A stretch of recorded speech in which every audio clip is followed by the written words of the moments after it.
So last month, my grandma asked me to help her set up an Instagram account because, in her words, all the cool seniors are doing it. I figured, why not, and spent a Saturday afternoon teaching her the basics, double tapping, swiping, and the mysterious art of the hashtag. I thought I covered everything, but the next morning she called me at 7 a.m., asking if hashtag YOLO was gluten-free. I laughed it off and assumed she was just being her usual quirky self. A few days later, my mom started complaining that we were running out of cereal at an alarming rate. I shrugged it off until I noticed Grandma sitting at the kitchen table with 3 enormous bowls in front of her, each filled with Cheerios, Fruit Loops, and some granola. She was diligently sprinkling chia seeds on top, muttering, "Gotta get my hashtag FitFam on." When I asked her what she was doing, she said, "I'm trying all the new breakfast cereals you told me about.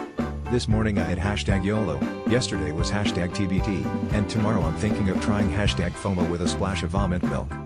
At this point, things escalated quickly. Grandma started inviting her friends over for hashtag brunches.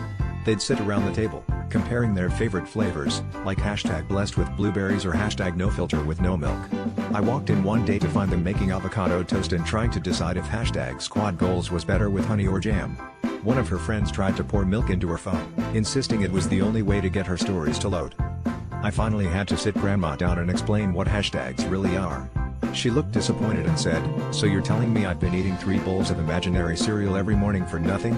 I nodded, and she just shrugged, grinning, "Well, I guess you can say I've been living breakfast to the fullest. Hashtag, you only live once."